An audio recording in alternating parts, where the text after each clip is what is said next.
everybody, my name is Demonic Angel Lily, and welcome to my birthday! Fuck yeah! I finally leveled up and aged up. And yeah. That's all the celebration I got in me. My birthday's a pretty uneventful thing. But you know, I went to the dentist, and then I went and saw Project Hail Mary again. That was fun. That's also why I'm late, which apologies for that. The stream was originally scheduled for 6:30, and it is now 7:17. The movie got out a little bit later than I anticipated, but you know what? We're here now. Thank you, Keegan. And yeah. Yeah, I don't really have a good segue for that. But anyways, this also happens to be day 4 of Indie Supporting Indie Week and my subathon, and we are going to be starting it off with Burn the Midnight Oil, which is a visual novel. Both of the games we'll be playing today, I found off of Kickstarter. Actually, I don't know.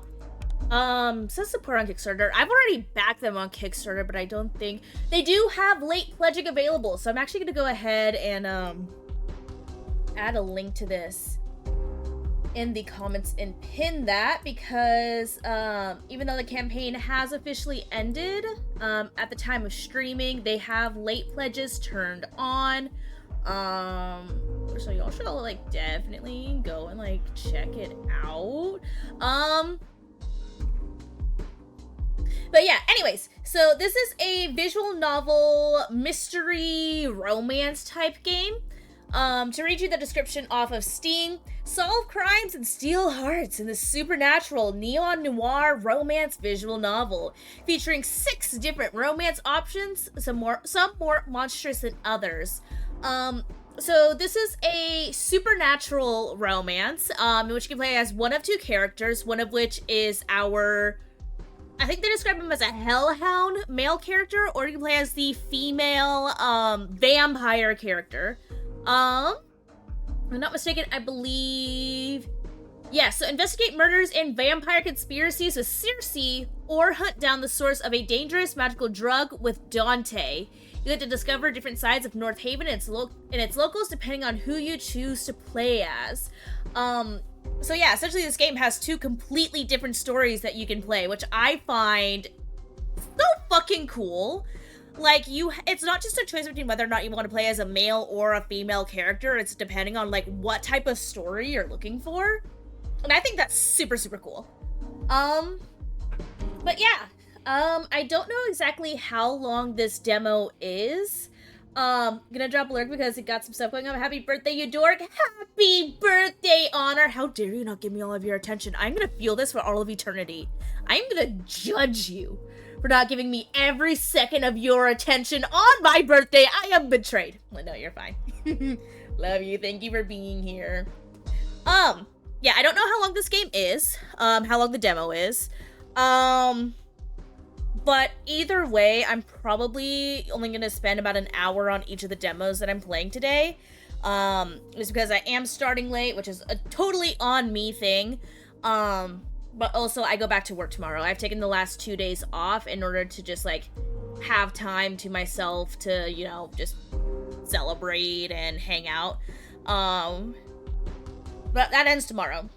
It does appear to be a longer one, though. I saw somebody mention inside the community board, for this game on Steam that they got to, like, about an hour and a half in. And, it still kept going. So this is probably gonna be a lengthy one, and I might do follow-ups for the games I did not finish.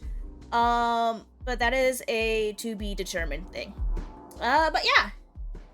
You can judge me while I run from Shadow Leviathans. Oh, yeah, that's valid. Related to being your birthday, can you DM me your Cash App on Discord? Why do you want my Cash App, Keegan?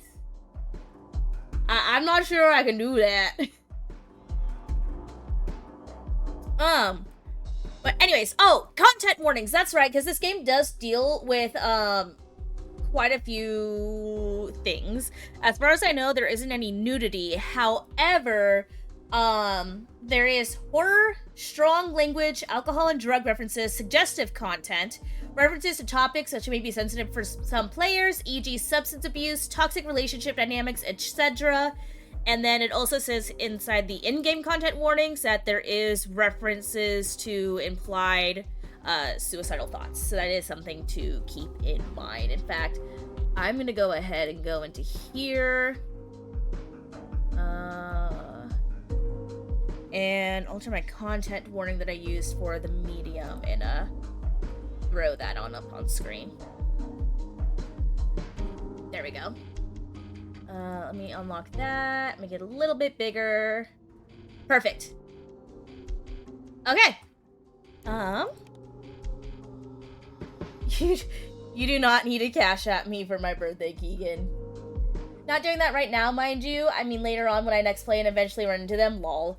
Gotcha. Seriously, shoot me a message. If I can, I'll join. Just, you know, if it happens to be 9 to 5 Pacific time, I'm not gonna be able to make it. But anyways, I've been talking so much. I have a game I need to play. We're gonna just click new game. I also didn't think about this. I hadn't gotten to eat before I got home, so, yeah. I have food I need to devour.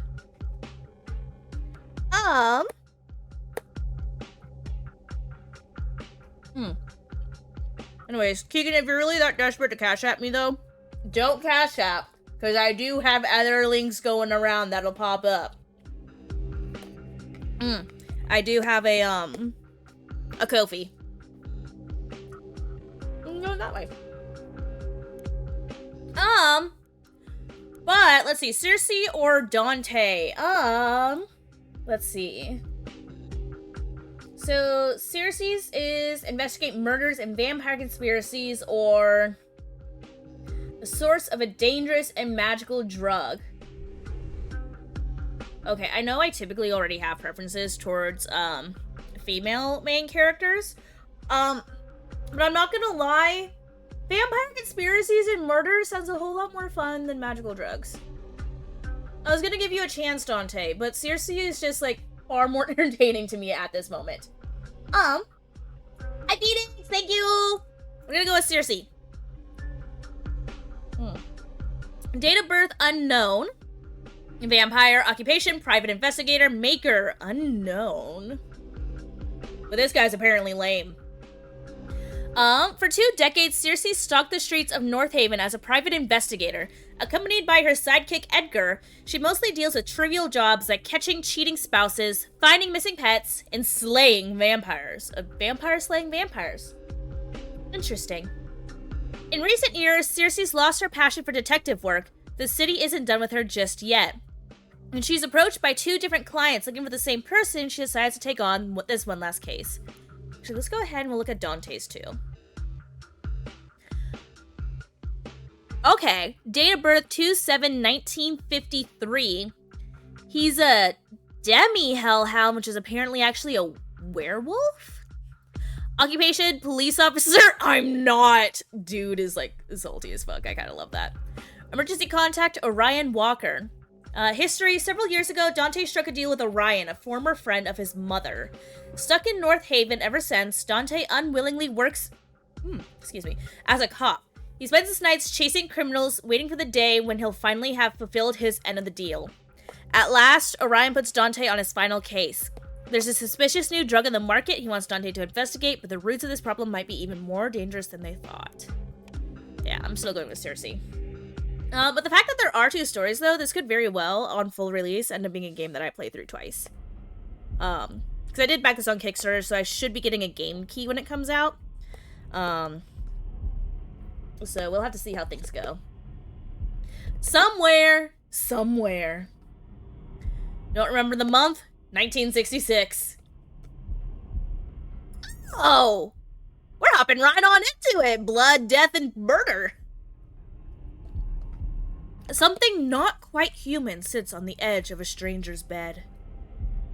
Leisurely lapping at the blood coating her fingertips. Ooh, actually, that's kind of hot.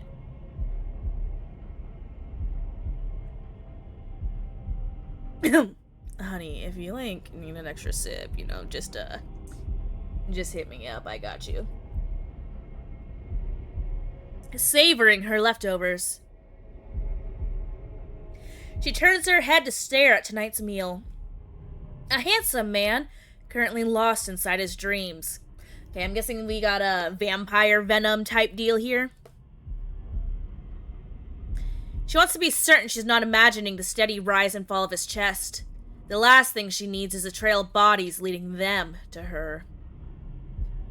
But even the imprints of her teeth on his fair skin have already faded. When he wakes up tomorrow, his memories of the entire night, of her too, will be gone. He'll go on with his life like he never met her. He'll get married, have a kid or two, grow old, die. She'll remember him for a while, but she won't be sad about it, or miss him, or ever ponder what could have been. He's not the first male whose bed she seduced herself into, and he could never be the last.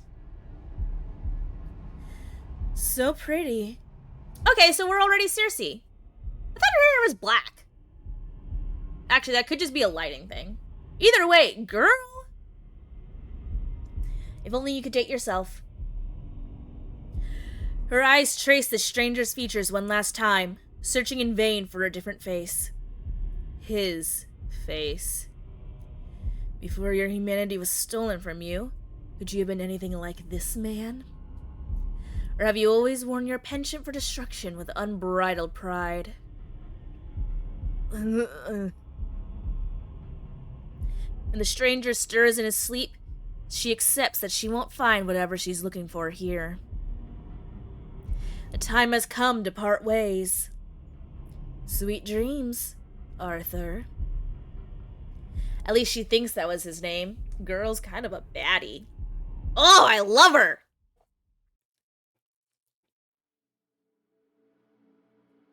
Maker.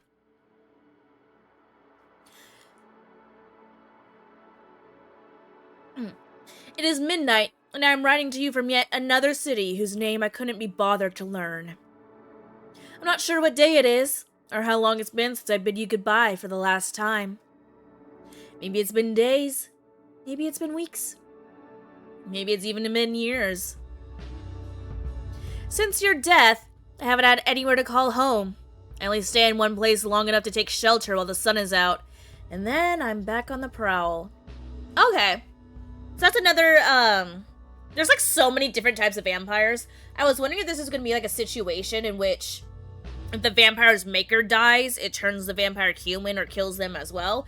Evidently not. Unless Maker isn't actually dead. We'll see. It's mostly men. I desperately want them to remind me of you, even though none of them look anything like the you I knew. Living or dead, I suspect no one will ever remind me of you. I should probably be grateful for that, shouldn't I?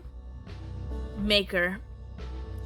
I have taken to hunting every night just to keep sane, but I don't think it's working. I fear I might have lost my mind long ago without noticing. At least I don't think I'm making things worse. At least I'm keeping busy, which means I have less time to think. That's a good thing. If I think too hard or too long, I'll start thinking of you.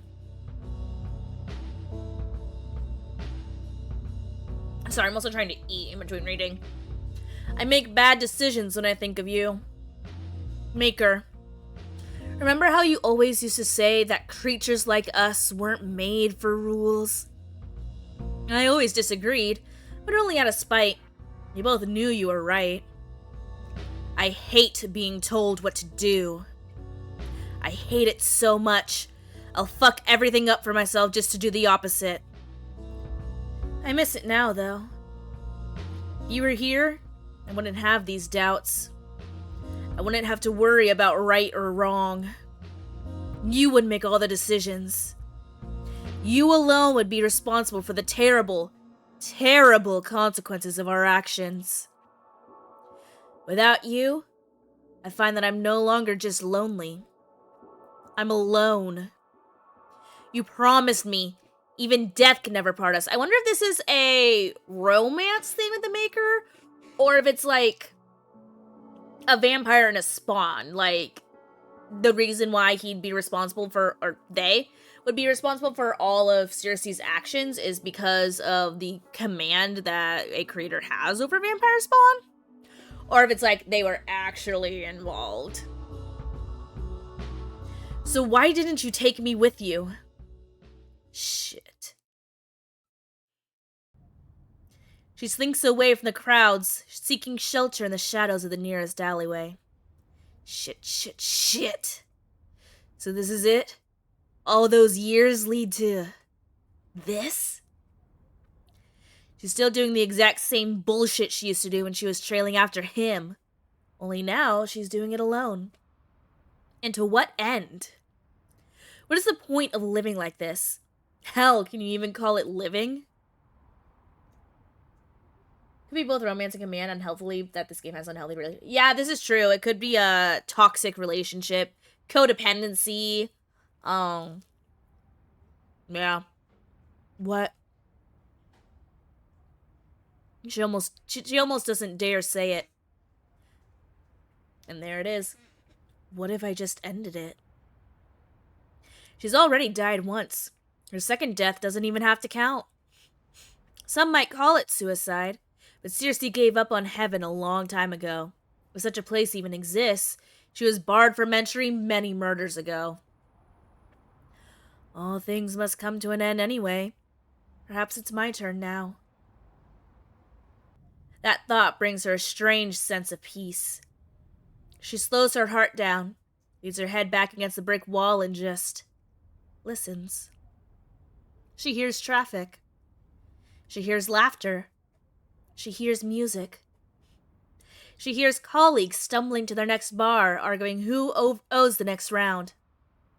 She hears couples spilling out of the cinema, giggling and necking and whatever couples do. God, the usage of the term necking. I know it's a bit the time, but God, that feels ancient.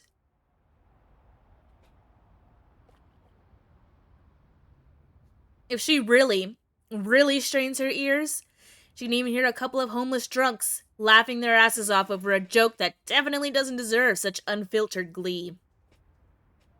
It all sounds like life. Fuck.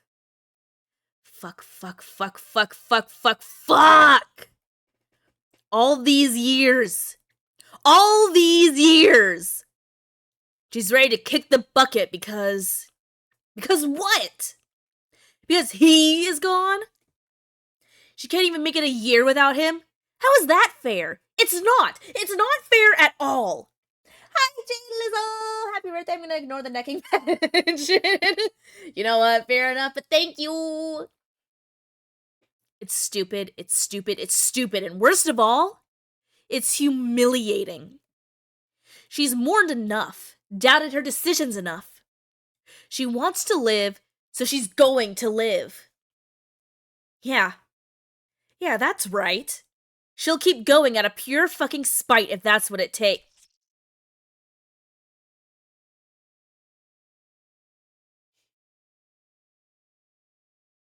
Well, apparently the universe thought otherwise. Something drives through her chest, narrowly missing her undead heart. Sounds like a shitty vampire hunter. Thump. Thump, thump. Thump, thump, thump, thump, thump. There's a heartbeat, beating so violently it has to hurt. It takes her longer than it should to remember that it can't be hers.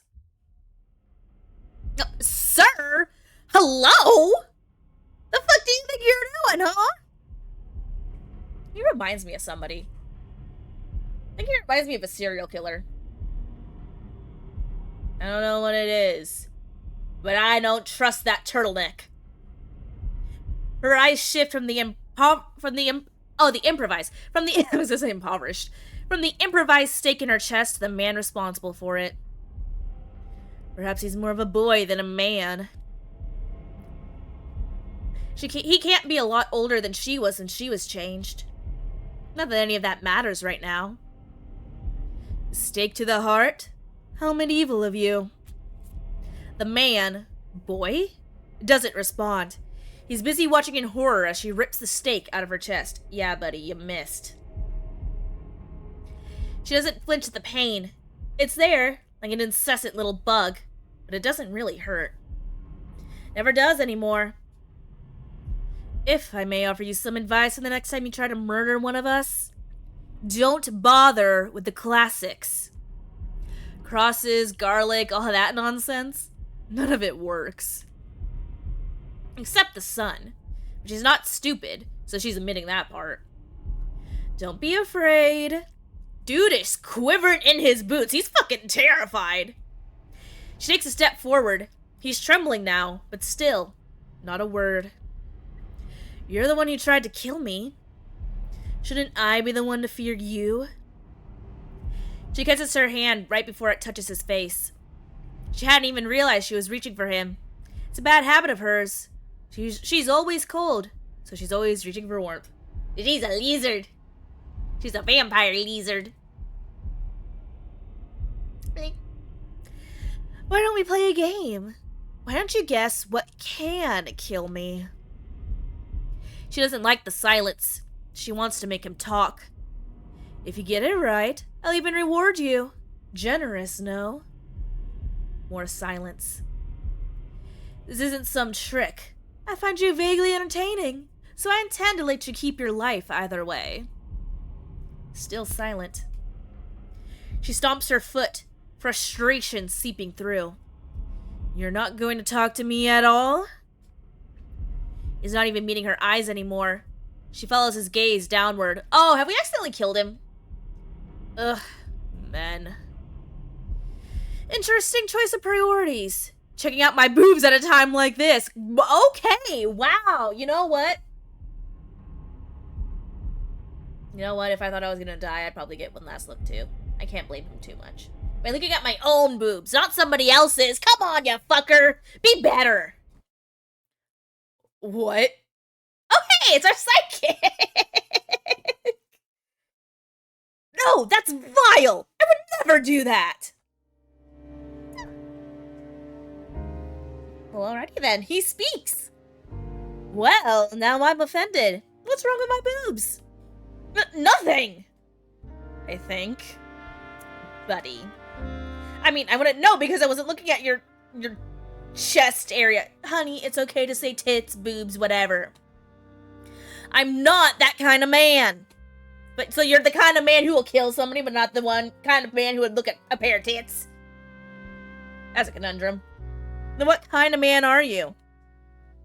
He ignores the question. I was looking at that! He gestures wildly to the hole in her chest. Oh! To be fair, he is a guy. He doesn't have boobs of his own to look at. You know what? This is true. But, you know, some guys got, like, an impressive chest themselves. You work them pecs out enough? I'm objectifying men now. We've come full circle as a society.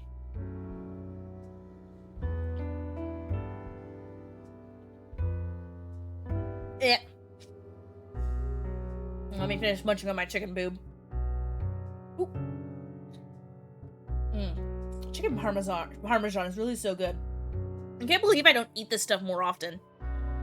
Or rather, where the hole used to be, less than a minute ago. Wait, if he's so shocked by the hole, and probably the hole closing up, does that mean that he literally just stabbed us without realizing that we're a vampire? Like, dude did not comprehend what he was doing. In which case, this is like a full-on attempted murder. I mean, it's attempted murder either way, but Buddy must have assumed he was trying to kill a human at that point.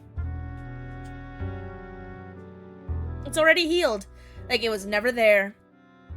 Another reason luck isn't on your side tonight. I just fed.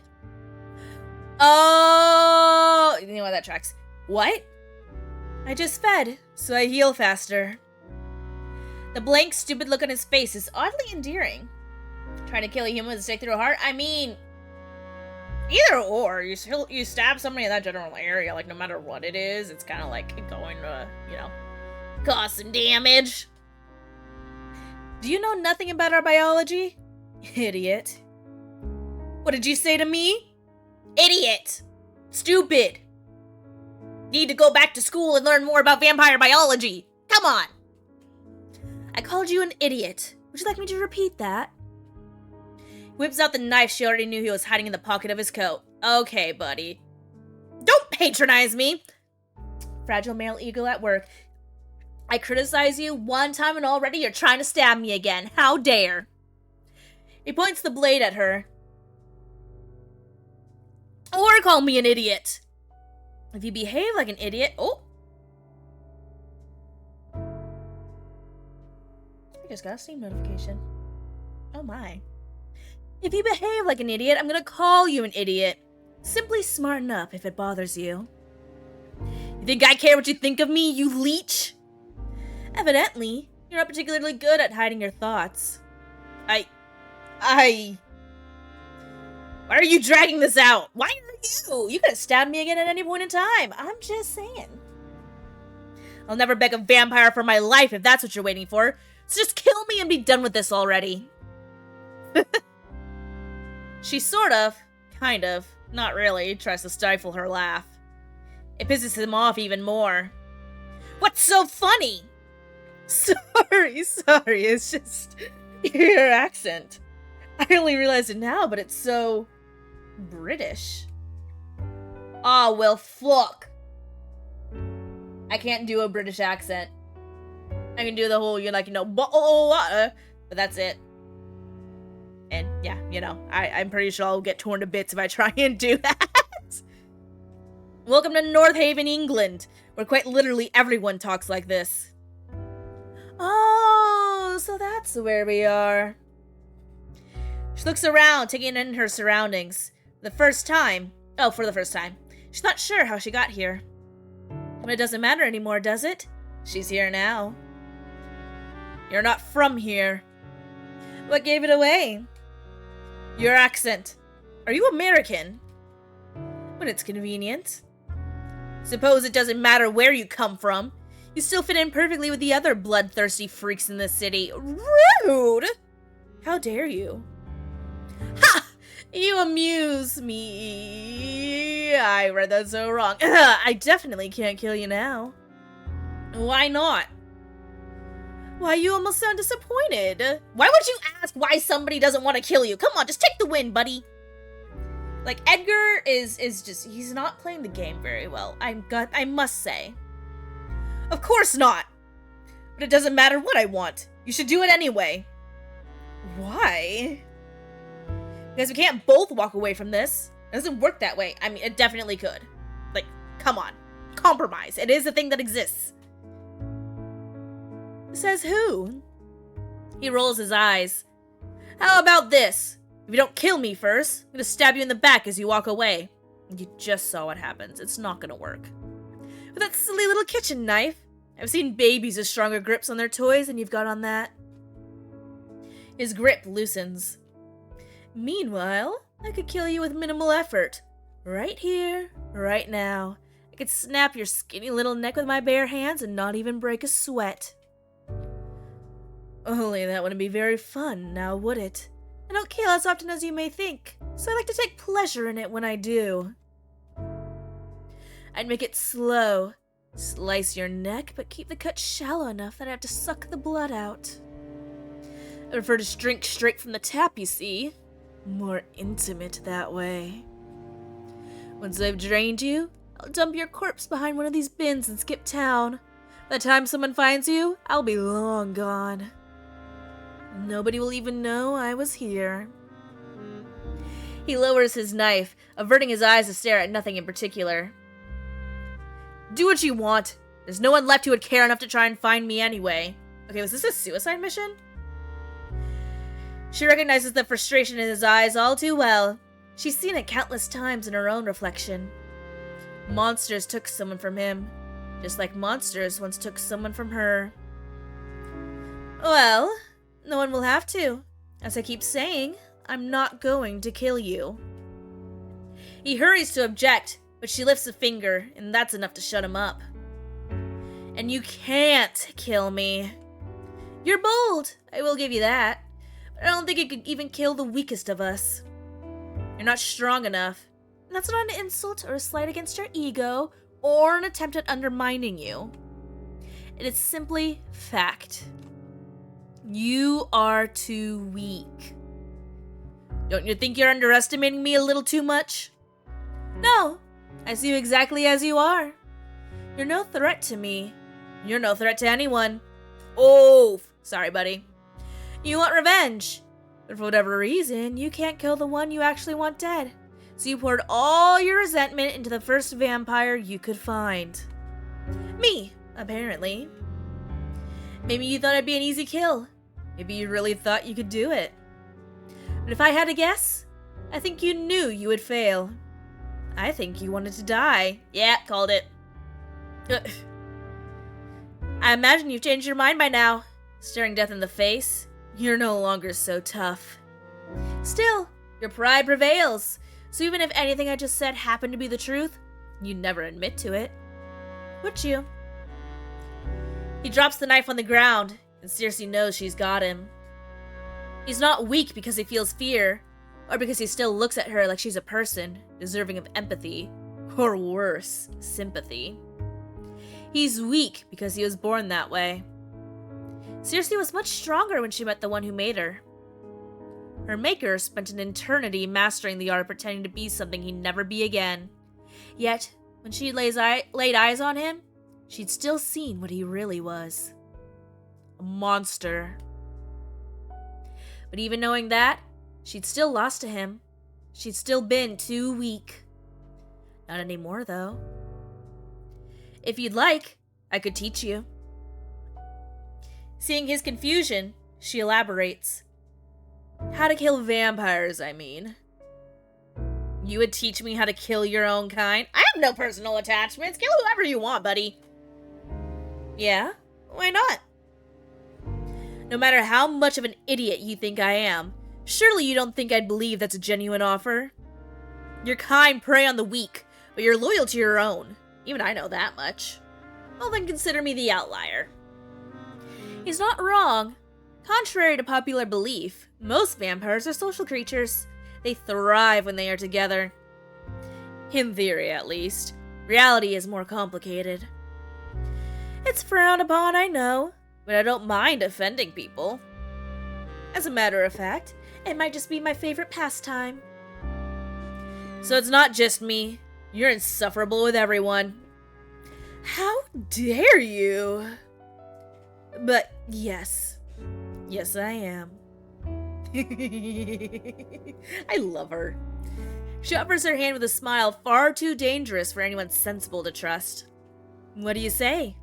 Do we have a deal? Only an idiot would strike a deal with a devil like you. Or someone moderately desperate. A moderately desperate idiot, then. Are you?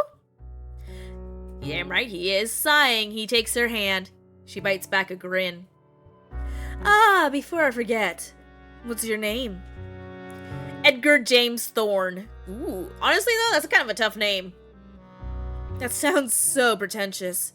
I'm just gonna call you Eddie, okay? If you must. What about you? What's your name? If I told you, would you even use it?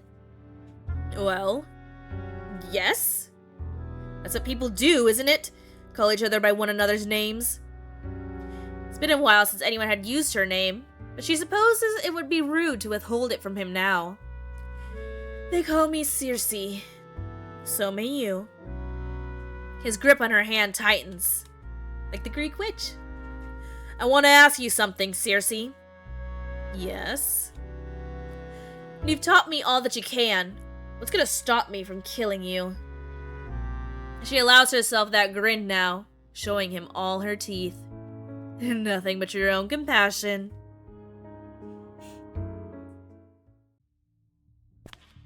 So I guess that's how we all got started. Let me blow my nose real quick.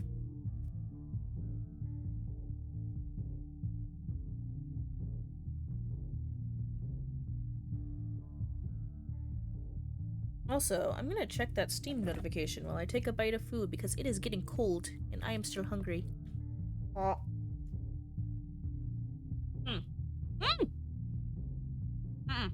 Get in my fucking mouth.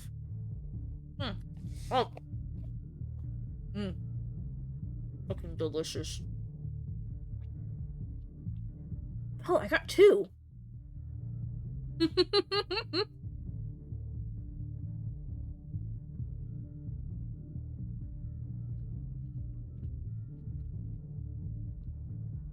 Oh my god.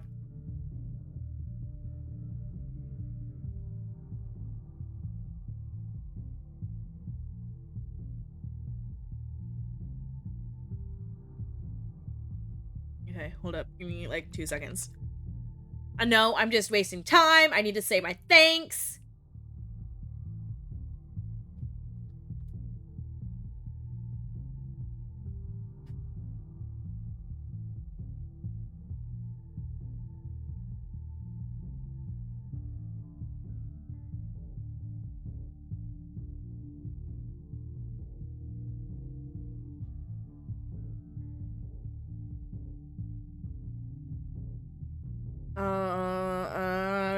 Okay.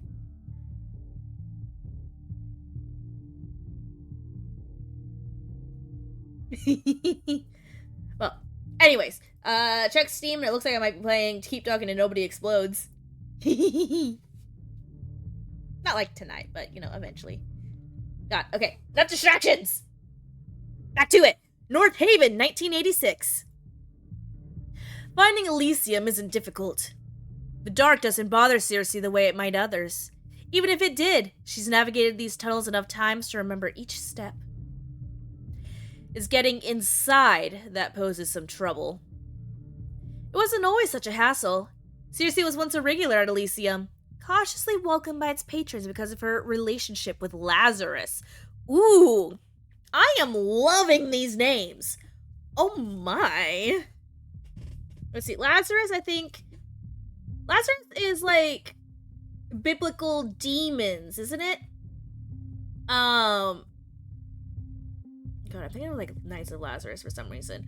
And then Elysium is obviously Fields of Elysium, Greek mythology, underworld.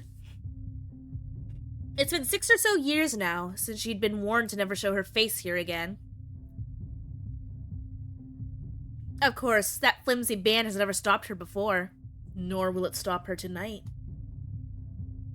The bouncer standing guard cut straight to the point. Since you managed to find your way here, I take it you got an invite? It's not a question. Lazarus paid a pretty penny for the spells that ensure only those with an invitation will ever reach Elysium. Fortunately for Circe, no one remembered to amend those spells when she was banned. Oh, she's so fucking hot! Oh my god. Seriously, where is some mirror? I need to fall in love with myself. Make it happen. Oh, hon, don't you recognize me? Should I? Yes. But given that she doesn't recognize him either, he's probably new. Lucky me. What do they call you? Might not recognize her, but he'll definitely have been warned of her name. She thinks quickly. Donna. Oh. What's this?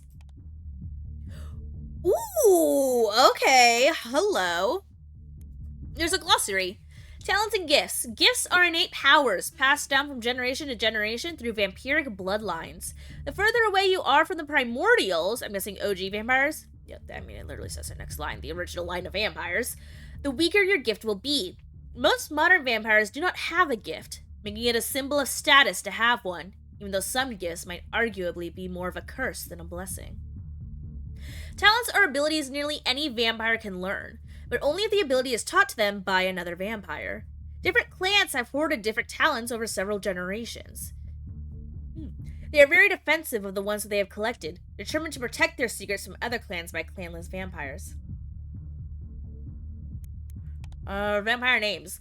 When a vampire is born, their maker, sometimes their clan, will grant them a new name. It is not only a sign that they have been reborn, but also a symbol that they have been embraced by their new kin. Okay, so Circe might not be our original name. Of course, there have been exceptions. Instances where a vampire's creator has allowed them to choose their own name. However, it would most likely be assumed that your kin has decided not to accept you as one of their own. When asking a vampire for their name, it is customary to ask, what do they call you, or what do they know you as? This tradition isn't followed as closely by non-vampires or vampires outside the clans, but in certain circles, it is a significant faux pas to not do it this way.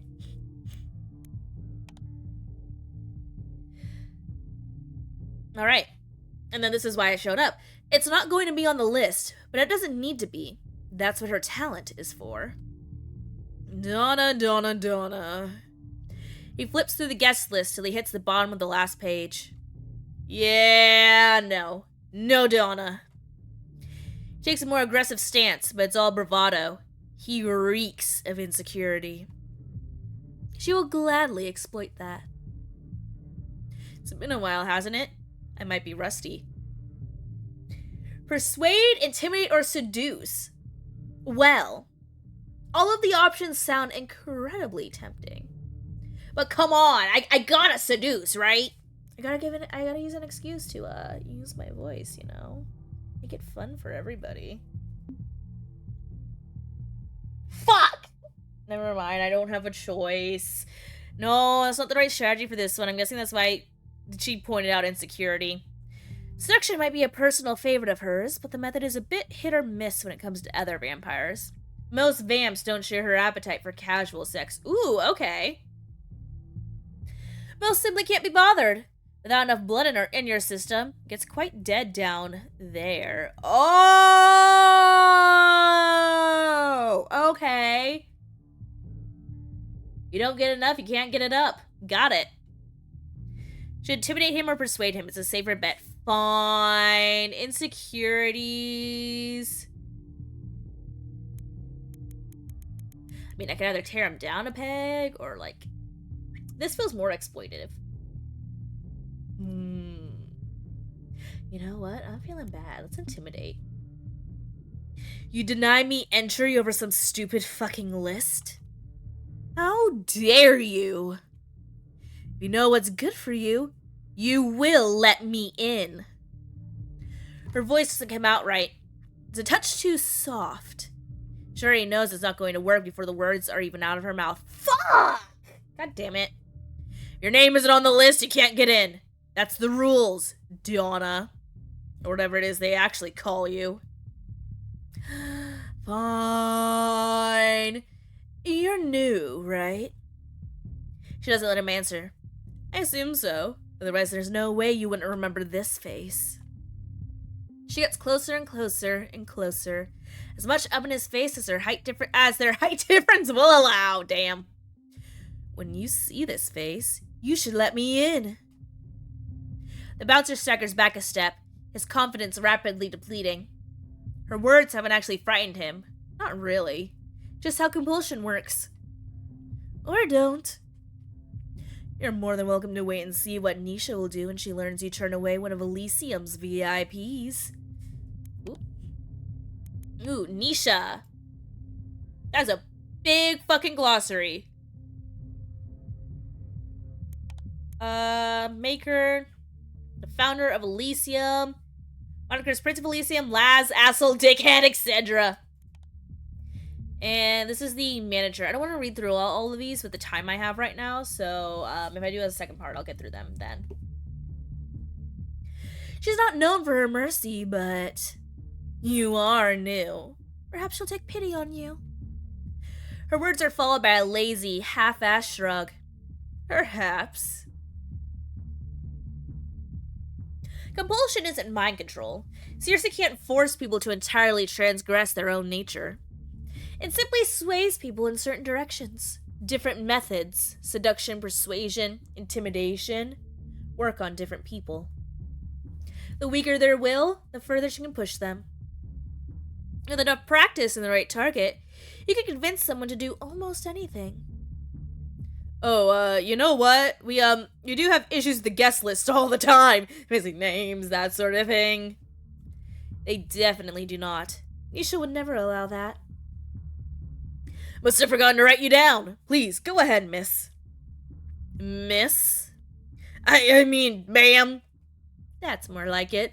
My lady? Mistress? Oh, you're my bitch now. You will work on it, yes? She casually pats his shoulder on the way in.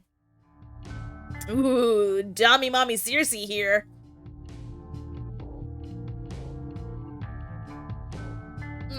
Wait. That's right, is my bitch still in chat? Love you, Phoenix.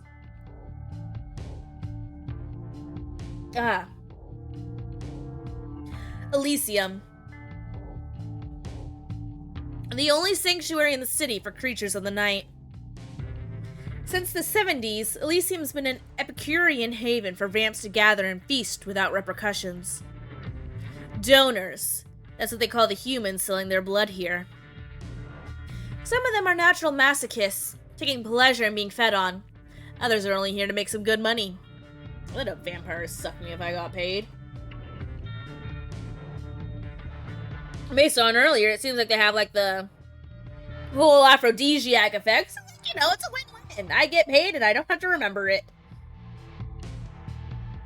Most are here for both, and a select few loonies come here with dreams of one day becoming vampires themselves. But to my knowledge, few, if any, have yet had the honor of experiencing the change. It's nearly been a year since Circe last set foot in Elysium. One quick look around promptly reminds her why she's been avoiding the hellhole. Nothing's changed. Everything's exactly the same. You get paid like $40 to let a vampire suck my blood a bit? Hell yeah, I'm down, right? Circe inhales, her stale lungs breathing in the irresistible, saccharine scent of blood. The familiarity should comfort her. In a city that's rapidly changing, more so now than ever, Elysium's been one of her only constants. But it gets so damn boring. Among the 40 to 50-something vamps who permanently reside in North Haven, Circe can count on one hand which ones aren't regulars at Elysium. They're a tight-knit group who come here night after night to dance, drink, and smooch. As for what brings Circe herself here tonight, the same reason she always comes to Elysium. Is Edward still with us? Or Edgar? Not Edward, God. She's looking for someone. Let's see. She double-checks the picture her client provided. It's an old photograph. A blonde guy. Cute enough if you're in his age group, with baby blue eyes and a smile that's up to no good. Basically, I'm looking for a less alive version of this guy. Cool. She scans the dance floor for a mop of blonde curls, but there's no one. Either our intel is off and he's not here yet, or like most of us, he's taken on a different look in his new life. It's annoying they don't have a more recent picture, but this is what the client offered, and Edgar couldn't find anything more recent. Oh, okay, Edgar's just doing stuff in the background, got it.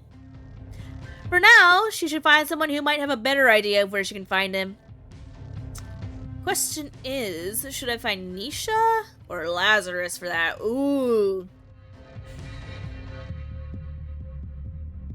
Alright, y'all, are we going Nisha or are we going Lazarus? Ooh, wait, actually, I have my stream up over here. Let me go ahead. Put in a quick poll, because this will give me an excuse to also eat a second. Where are my abilities?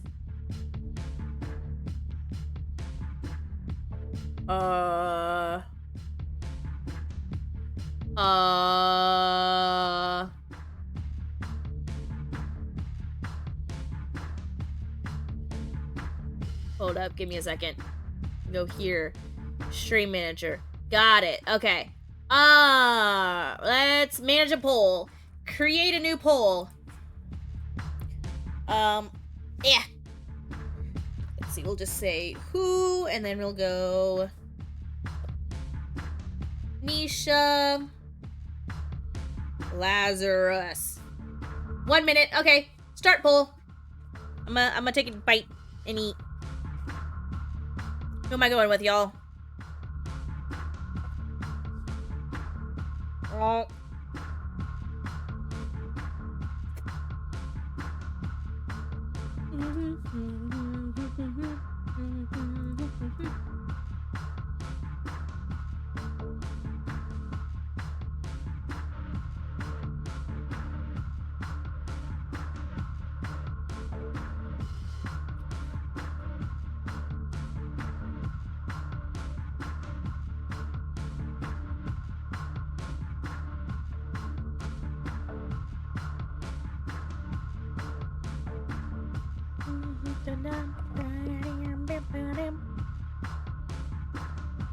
Okay, one more bite.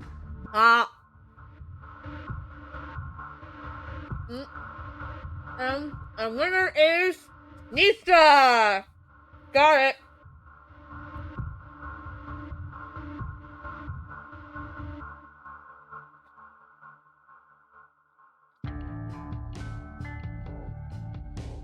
Okay, cool. I'm good now. Nisha! Lazarus may have founded Elysium, but I might be the one choking. But it's his right hand who runs the place. As a human, Nisha hadn't been a popular choice for the job. She fought hard to earn the patron's respect. Okay. Let's go, Nisha. Now everyone, human or vampire in Elysium, turns to Nisha when they've got a problem. And anyone who messes with Elysium's equilibrium will also have to answer to her wrath. Y'all made a good choice. Respect.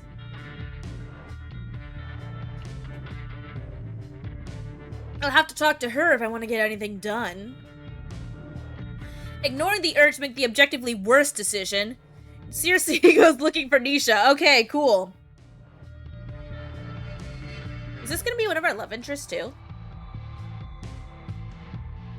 There's 6 of them if I remember correctly. It doesn't take long to find her. She's at her favorite spot, leaned back against the bar, a cig hanging haphazardly from her red lips. The way her eyes curve in amusement when she spots Circe says more than words ever could. Is that who I think it is? Welcome back from the dead, babe. I'm gonna call Nisha a friend, but we do get along. No character? It helps that Nisha's a businesswoman, though her loyalties will always be to Lazarus and Elysium. Nisha appreciates making a little extra on the side when she can. Only instead of selling her own blood, she sells information. That makes her more valuable to Circe than any donor ever could be. Missed me? I guess it does get pretty dead around here without you. No pun intended. She puts out her cig on the bar counter. Where have you been this past... Shit, has it been a year already? I mean... Actually, if she thrives with selling information, then telling her anything about ourselves could get us in trouble, so let's avoid the question. Been keeping tabs on me, I see. Lazarus's orders. I knew he was spying on me, asshole. Don't take it personally. Or do. Doesn't make much of a difference to me. Now stop avoiding my question. What question? Where have you been? Here and there. Avoiding us. It's a good thing. Wouldn't it be terrible if I came around too often and you grew bored of me? Impossible, and you know it. You're the most interesting person I've ever met. You need to meet more people then. Nisha relents, raising her hands in a half-assed gesture of peace. Fine, keep your secrets, if they're so precious. Shall do. Nisha tips her head towards the bar. How about a drink before you share what brings you here? My treat. I'm good. You're turning down a free drink? I'm not thirsty. Nisha smiles like she doesn't believe her. She'd be right not to. The thirst is never fully satisfied. Fortunately, Nisha's a lot more respectful of boundaries than Circe's ever been, so she knows not to push it. You don't mind if I make myself one, do you? Be my guest. Nisha slips behind the counter, playfully hip-checking the bartender on service to make more space for her. The bartender shakes their head at her with a smile. Nisha, trying to steal my job again? Work harder and I won't be able to. Who's this? Oh, right. Jude, meet Circe. Circe, this is... Actually, I don't think I care. But you just ask. You know what? Never mind. Jude looks more amused than offended. So you're the one they call Circe. Weren't you banned for forever? No one actually cares about that. Except maybe Lazarus, depending on his mood. Then why do you continue to make it a pain in the ass for me every time I visit? Does it matter? You always find a way in, don't you? No thanks to you. Circe eyes Jude, who's watching their interaction with strange interest. You're new. Sort of. Jude, you said. Yeah. Like the song, Hey Jude. Their skin can't flush. They still look bashful. Like the song. Circe's attention returns to Nisha. Why are there so many new faces? First the bouncer and now this one. Jude isn't new. They've worked here for quite a while now. Used to be a donor, actually. Ooh, so he made the leap. Circe doesn't bother hiding her surprise. Lazarus actually changed one of them? No, not Lazarus. Not directly, at least. Another vampire passing through town lost control of his hunger. Drank too much. You know how it goes. Lazarus made him change me. Nisha's frowning. But then, she notices Circe watching her and fakes a smile. He saved their life. He did. He really did. More like he ruined it. You wouldn't have been in this situation in the first place if Lazarus hadn't hired you. What happened to the one who made you? Nisha answers for them again. Oh, he's dead. Like, dead. Good riddance. I suppose congratulations are in order, Jude. You survived your Fingling year. Okay, so I'm guessing that's a newly changed vampire. It was an interesting experience. Your first year after the change is never easy. But under the right guidance, it's manageable. Jude may not have had their maker by their side, but the Elysium vamps still look out for each other. As long as it's convenient. It's nice to meet you, at least. Lazarus talks about you so much. I've always felt like I already knew you. Ooh, flattering. Oh yeah? What's he been saying? Nothing nice. The other night he went on a rant about you for hours. So that in almost 200 years of unlife, you're the worst bat he's ever met. Aww, he still thinks about me. Lazarus needs to practice his insults if that's the best he's got. I'm disappointed. Oh, he said far worst. Just didn't think it's polite to repeat. That's just how he expresses his affection. He's a sentimental soul. Think that's enough shit stirring for one night, Jude. Back to work. Yes, ma'am. Jude spares Circe one last glance and a brief smile. And then it's only her and Nisha again. Nice kid. They're older than you in mortal years. Like I said, nice kid. Nisha's eyes never leave the drink she's mixing, but Circe still feels watched. Probably by everybody else in the club. So if you're not here to keep me company, why are you here? I'm looking for someone. You'll have to be a little bit more specific. Circe holds up the target's photo for Nisha to see. He's a Fangling. I don't know what they call him, but our client says he's been lurking around Elysium the past couple of nights. I'm hoping I'll find him here tonight, too. Nisha isn't even looking. Circe pushes. Recognize him? No one sets foot inside Elysium without Nisha knowing. Nisha knows Circe knows that, which is why they both know it's total bullshit when Nisha barely glances at the picture before she shrugs. Boys like that are to a penny in North Haven. What makes you think I would remember? Here we go. Unless you got something to help remind me? Some intel? You only get greedier and greedier. Thankfully, greed is easy to work with. Circe slides a few pounds over the counter. Nisha is quick to tuck it inside her pocket. Suddenly, she's got a bounty of information to share. They call him Seth, and your intel's not wrong. He's a Fangling and a fairly fresh one, too. Maybe a couple of weeks dead, give or take. He has no one. Whoever made him, they're no longer in the picture, which doesn't spell great odds for him in this world. He's only been here twice before, but he should be here tonight, unless he's too scared. Why would he be scared? He's been on trial so far. If he wants to stay on the list, he needs to start paying.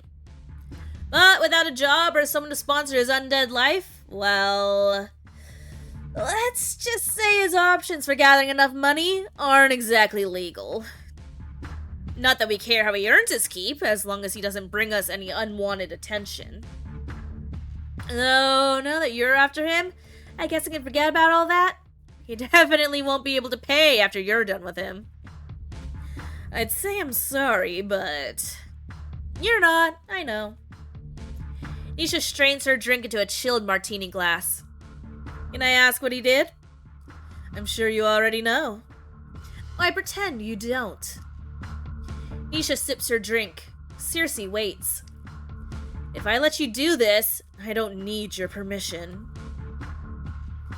Nisha rolls her eyes. Fine, you're right. I do know Seth's a piece of shit that doesn't deserve to exist. But most of Elysium's clientele, including yourself once upon a time, are pieces of shit who should be dead. That doesn't mean you can kill all of them.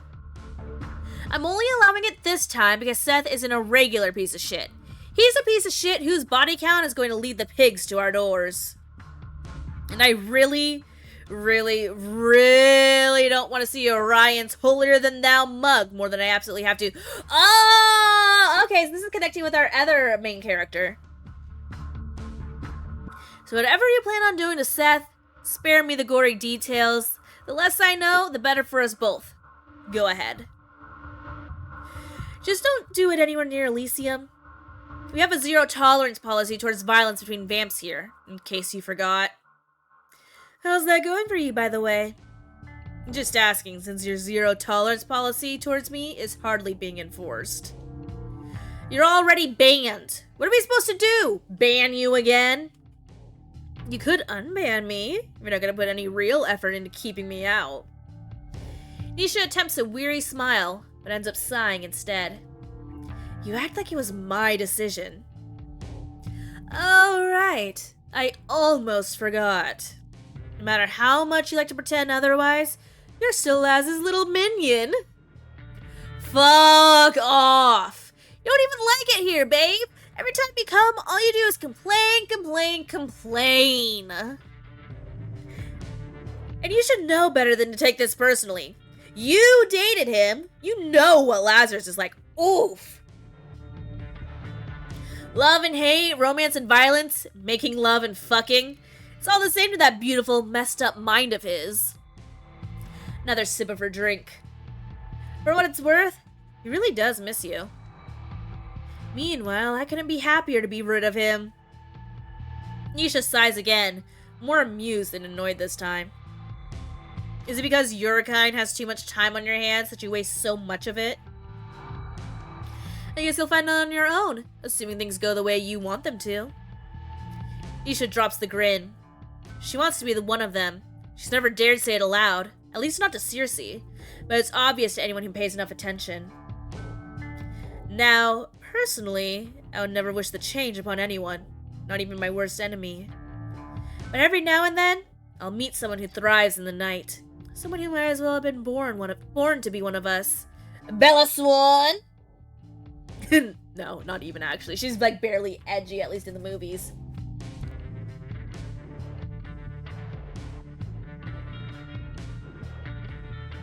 Nisha's exactly like that. But Circe will never change her. And unless Lazarus permits it, neither will any of the other vampires that hang around Elysium. Nisha's only chance is Lazarus. We'll see how that turns out for her. Speaking from experience, he loves to disappoint. Oof. Back to the Fangling. You'll keep an eye out for him? Please? Pretty please? Oh, sorry, I took a small bite. Alright. I'll even send him your way if I see him. In return, you'll make sure he's dealt with far away from here. Deal?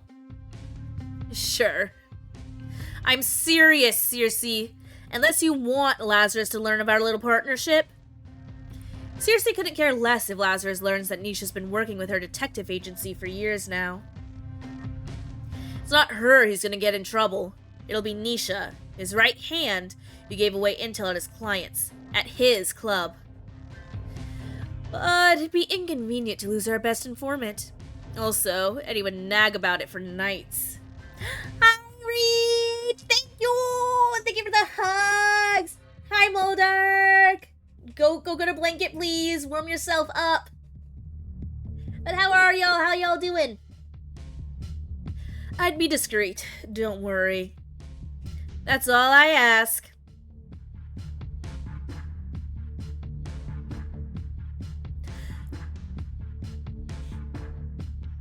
Sorry. getting, like, really nasally. Not much time passes before one of Elysium's goons notifies Circe of the Fangling's arrival. Looks like Nisha's fulfilled her end of the bargain. Now it's Circe's turn. Moments later, Circe finds Seth loitering near the stage. She was right to assume that he's changed since the photograph. He's at least a few years older, though still young enough to have just graduated university. He's shaved off the baby fat and grown a mediocre mustache. Mustache, don't judge me. But the cheeky smile he shoots her way is identical to the one in the picture. For a split second, Circe hesitates. He still looks so young, so full of life even in death. Then she remembers what he's done. She remembers the woman he's hurt. She remembers he deserves this. Burnt out but chilling out now? I'm glad you're chilling, and I'm sorry you're burnt out. Feel free to sit back, relax, and just, I don't know, listen, play a game. Do whatever you need to do, hun. Hey. He's grinning from ear to ear, a little too brightly for someone who's supposed to be dead, as she closes in. Well, hello there. What do they call you? Doesn't matter. You're welcome to call me whatever you want. Really? Typical of a Fangling, Seth is a slave to his own impulses. Perhaps he's merely deferring to her as an older vampire, or he simply can't help his excitement of a woman showing interest in him first. Either way, she smiles, deciding there's no point in wasting time. Guess I can say happy yesterday then? This is true. Seduction has always come easiest for her. You should come somewhere with me. Somewhere more private. Seth lunges at the opportunity without reservation. Sure, where? I can go anytime. Now? Where to? She hides her disgust behind a well-timed giggle. Dude's like a fucking puppy over here. Come with me. She slips a hand into his and guides the overly eager vamp through the crowd. The bouncer who almost didn't let her in earlier still guards the entrance. He doesn't say anything when he sees them, simply watching as they disappear down the dark tunnel. Oh. My dinner has fully gone cold now, but it's still delicious.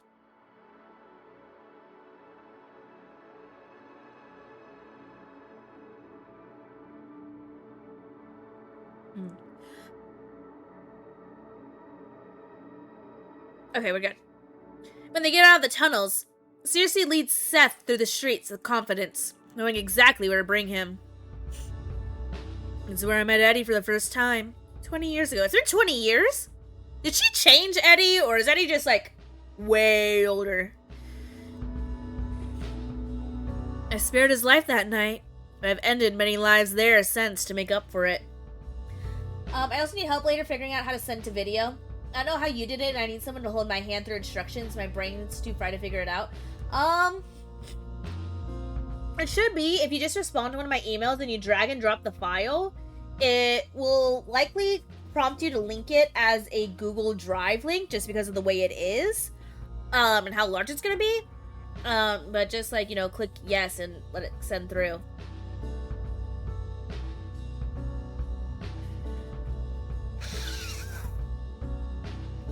Also, the usage of the word DILF implies that he has to be a dad first. If he's a vampire, I doubt that's the case. But simple answer, save it on Google Drive, give permissions for anybody with the link to use it, and then send the link to me. Anyways, continuing. I'm gonna try and get through this Seth portion, and then I need to switch over to the next game. Seth doesn't shut up once. I've never been with a vamp before. Is it better than sex with humans? Shouldn't we get some blood first?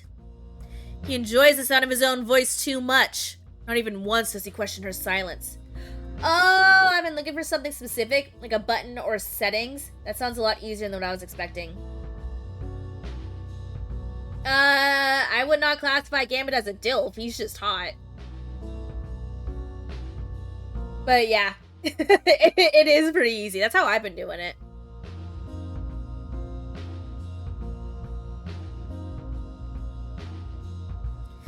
Circe stops at the end of the dingy alley, far away enough from Elysium to maintain her end of the deal.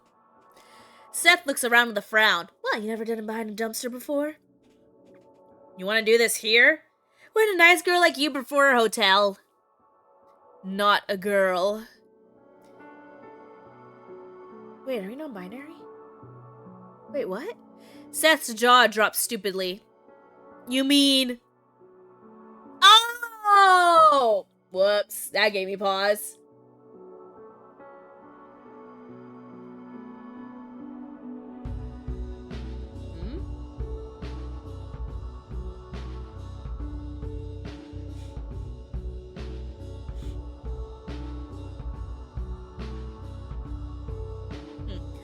I was referring to my age.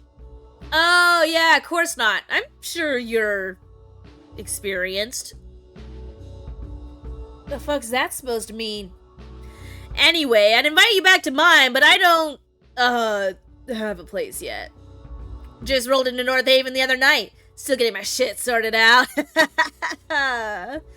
She ignores him, letting him laugh nervously to himself while she looks around, checking there's no junkies or creeps hiding around the corner. Seems it's just the two of us here. And he's back to being excited. Oh, you dirty girl! You got a king for doing it outside, yeah? You picked a great spot then! No way anyone will find us here. As long as we're on the same page. She lunges for him, grabbing him by the throat and shoving him up against the wall. He doesn't need air to survive. But he's forgotten that in his panic. He gasps desperately, clawing at the hand wrapped tight around his neck. Circe stares into his eyes the entire time. I like to watch the light go out. She doesn't want to miss the moment the fight leaves him, the moment he realizes he doesn't stand a chance. She's older. She's stronger. She's going to kill him. She's going to fucking kill him. Please. She only notices he's crying when a stray tear hits her skin. Oh, okay, I see now.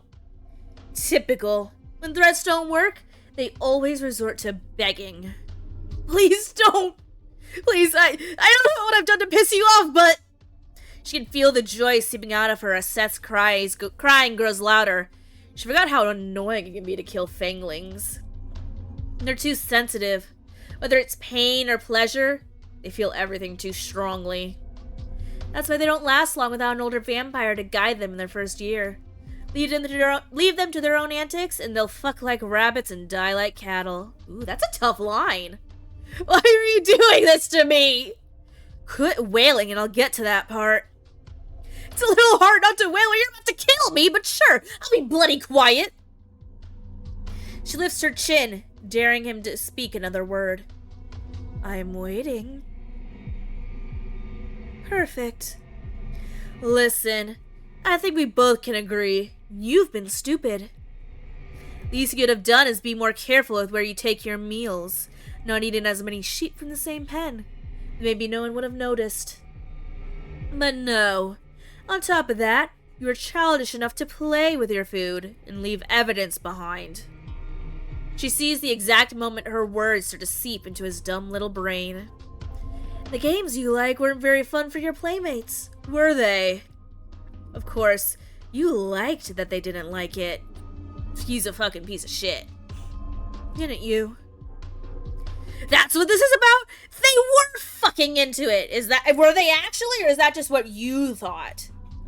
Presumed consent is not still consent. And you talk like I've been touching them. I haven't. I never said that. I'm not sick. My mom taught me better. I see. So she warned you not to stick your dick where it's unwanted, but she forgot to tell you not to eat people? Don't bother denying it. You torture them, Seth.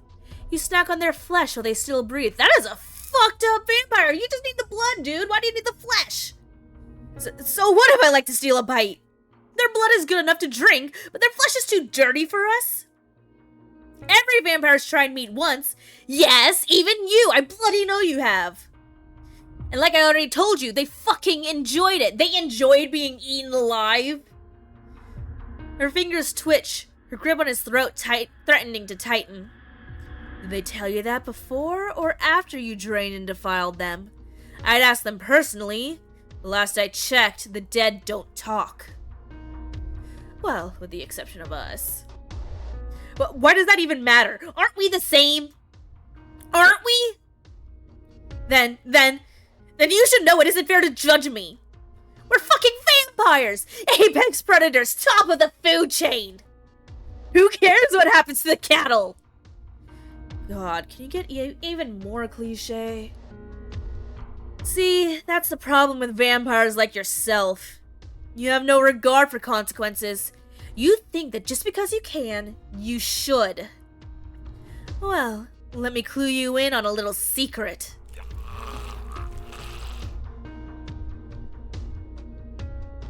Oh yes. She squeezes hard, strangling him. You shouldn't have. Oh! Oh, is this Orion? Are we gonna meet Orion? Or are we meeting somebody else? We have yet to meet a love interest as far as I can tell, except for maybe Edgar. I need more. Release him. You've gotta be kidding me. Release him! I will not repeat myself! There's only one vampire in the city who would dare order Circe around like that. Oh, it's Lazarus. No, it's Abraxas! Fuck, he has white hair. I'm folding. I'm folding hard. Also, look at the fuck. Okay, look, somebody, I think it was Keegan said earlier about, like, you know, he's a guy, he's gonna look down and he doesn't, like, exactly have boobs, but that guy has some fucking titties on him, okay? Those are some titties I would happily snuggle into, too. They are big. Shut up, Woldark. I don't know what you're talking about. Shut up.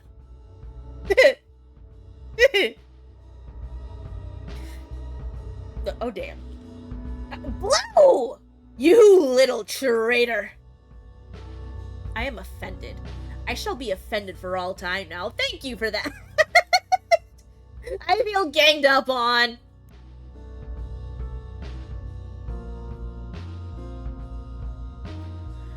This is your final warning, Miss Circe. I strongly... Wait, is he a butler type? Is he a butler type? Miss Circe, I strongly recommend you heed it. I heard you the first time, Abraxas. I'm not one of your lapdogs. You should ask nicely if you want me to do something for you. As if playing nice with you has ever done anyone any good. How would you know? You've never tried it. You're trying to distract me, but your efforts are in vain. Tonight, I have even less patience for your antics than usual. Seth is under the protection of the Supernatural Secrecy Force. If you harm as much as a hair on his head, you will be in defiance of North Haven's supernatural law. Oh, lovely. Of course, there's a defense force for the supernatural. Purely out of childish spite, she considers plucking a hair from Seth's head just to prove a point. It'll grow back in seconds, after all. The fact I knew it was gonna happen when I saw him.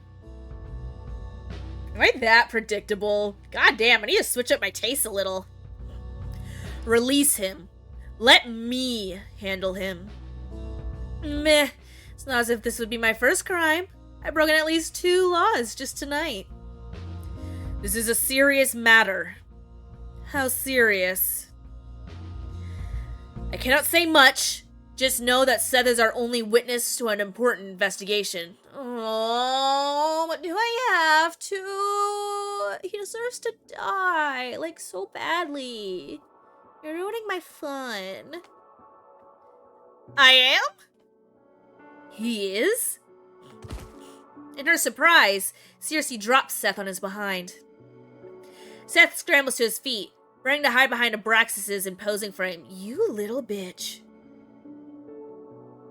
It's hard to tell, but beneath that thick jacket, Abraxas is hiding almost 6 feet and 5 inches of lean muscle. Oh. That dude could completely envelop me.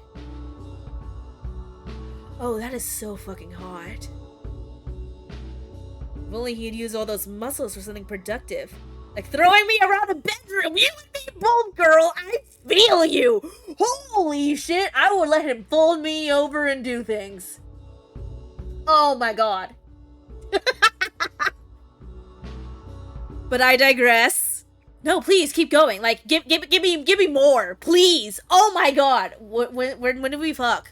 When does this happen? Like, please. Anyways, normally no self-respecting vampire would run to an SSF agent for help, but Seth either doesn't know that or, yeah, no, he definitely has no respect for himself. Don't you dare, Keegan. Actually do, that was funny. But also, no! Follow me. One of my agents is waiting for us around the corner. Wait, what if he just, like, wants to kill him himself? Like... Hey, where do you think you're going? I'm not done with you. Abraxas answers without pause. I am. I'm not. Let's go get a bedroom, you know? A bite to eat, then we can take a bite out of each other. Do some, like, late night rioting and all that. You know, I can think of, like, so many different positions that, like, we could try out. I mean... I fail to see how that's my problem. Abraxas couldn't look more bored if he tried. It's infuriating how he always carries himself with perfect poise, even as his shoulders hang heavy with guilt he thinks no one can see. Oh my god. People do a shout out and it's just me simping and wanting to fuck a supernatural vampire man.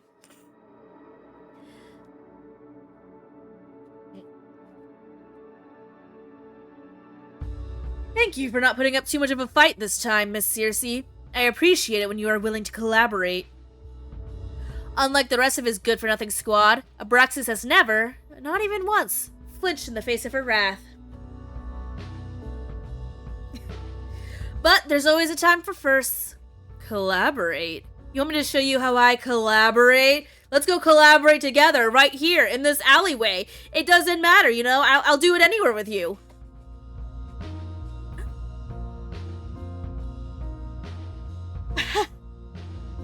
Wait, no, can I, like, get in between the two of them? Like, just sandwich me, just, like, right in the center. It'll be perfect. She storms up to him. Even in heels, she has to glare up at him. The height difference has never intimidated her. Oh.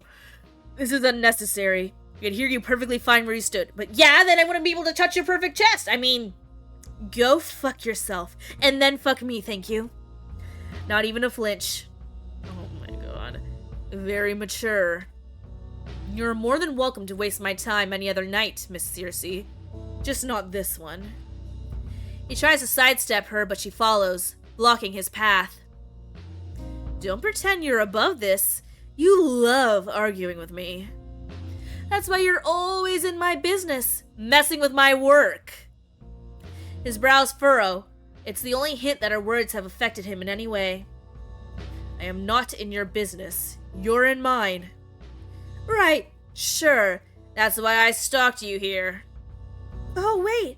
That wasn't me. That was you. Oh, please. I did not stalk you. Then how'd you find us? Coincidence. Coincidence? Seriously? That's the best you can think of? It isn't the first time you've brought your prey to this alley. I was in the area looking for Seth. I figured it would be worth a look. So yes, it is nothing more than a coincidence that I found you. Oh, my poor chicken. Oh, my poor chicken has lost its mozzarella. Oh. Unmelted mozzarella is not that great, let me tell you. I was gonna need to, like, take a bite real quick, so, like, give me a second.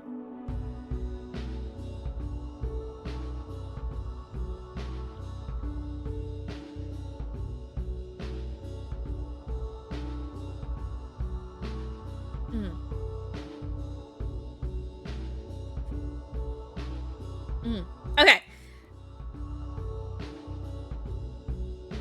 I'm all good. He moves to pass her again, but she moves again to block him. Do you even know who you're protecting here? Do you know what this bastard does to his victims? He doesn't just drain them, he tortures them. He deserves worse than death. You're one to talk. You just tried to kill me. Seth pushes out his... Oh, wait, that was Seth that was talking. Fuck. Seth pushes out his chest, mimicking Abraxas' stance as the best he can. Yeah, well, it's not gonna work, buddy. You saw what she did. Everything. Wait, you saw everything. Right, Captain? Quiet. But Seth only gets louder. You did! You saw how this she-devil threatened me? That's attempted murder! What are you waiting for? Do your job and arrest her! Circe doesn't rise to her own defense. There's no need, because she sees Abraxas' response coming from a mile off. On what grounds? What? I just told you! She tried to murder me! Deserved. This isn't something the SSF is concerned with. We cannot get involved every time there's a minor squabble between two supernaturals. But, shut it! They trade a peeved glance at the unintentional coordination. After a stony stare, Abraxas is first to break the tense silence. You have no authority here, Miss Circe. Now go your way, and I'll go mine.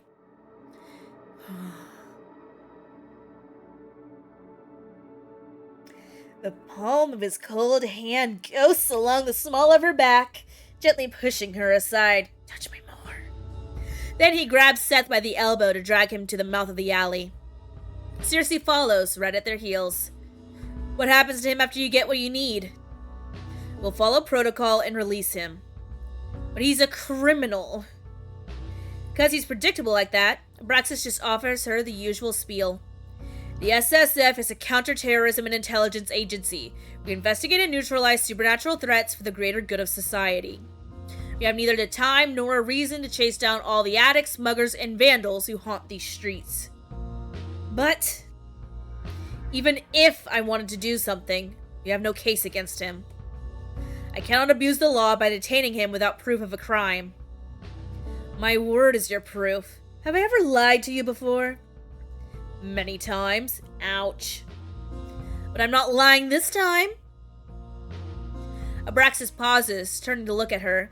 She meets his assessing stare with confidence. If you have proof that this vampire has violated supernatural law, you should gather your evidence and report to the Supernatural Crime Division. I'll put in a word with the inspector or whoever's on shift to make sure he's looked into it as soon as possible. And if he is indeed guilty of the claims you make, I'll personally ensure that he gets what he deserves. Ooh, can I watch? Now will you please step aside and let me do my job? She steps back, hiding her fangs tightly between tightly pressed lips. Fine. He's not going to report shit. By the time they get through the backlog to his file, Seth will have already fled the city. She'll surrender him to the SSF custody for now. There's no other option. But as soon as he's out of their sight... Pfft. Seth snickers under his breath. Serves you right, you stupid cook. 1 second, Seth's taunting her. The next, he's curled up on the floor, clutching his broken nose as he cries out in pain. Ah! What was that for? It happens so fast, she almost misses the look of uncharacteristic rage on Abraxas' face. Oh, that is hot. Mind your tongue in the presence of a lady. Clearing his throat, he actually has the audacity to look sheepish when his eyes meet Circe's. We'll take a detour. The nose will heal before we reach the office. Hope your car crashes on the way. For a split second, she thinks she sees the ghost of a smile grace his lips. Great. Now I'm hallucinating. Good night to you too, Miss Circe. He grabs the back of Seth's hoodie, effortlessly lifting him... Well, of course he's wearing a hoodie. Lifting him with one arm and carrying him out of the alley. She doesn't watch them leave. She's too pissed to spend another second here. Once she's certain she's still alone, she transforms and flies into the night. Alrighty, and that is where I'm gonna save it. No, we're not gonna oversave. We're not gonna override it. And we're gonna head to the main menu because I have another game that I need to play, and it's currently 8:47, which means I'm running low on time, and I would like to take a bite of chicken. But yeah, I'm gonna call it there for Burn the Midnight Oil. I think this is gonna end up being a demo that I end up finishing because I am hooked. Like, this has got me. This is incredibly well done. The art is gorgeous. The story has got me. And oh my god, I need more Abraxas. I actually haven't looked all that deep into the love interests in this game. Although they're right on screen. You got 6 of them here, and Mysterious Hooded Figure. Hello. I do wonder if they're individual to, like, each route or something, just, like, based on the sides that they're on. I don't know. I guess I'll have to find out. But yeah. I still have the link in the description for the Kickstarter if you guys want to click on that real quick and give it a look-see. But we are going to be switching over to House of Petals. So, let me go over to just chatting real quick and close the game.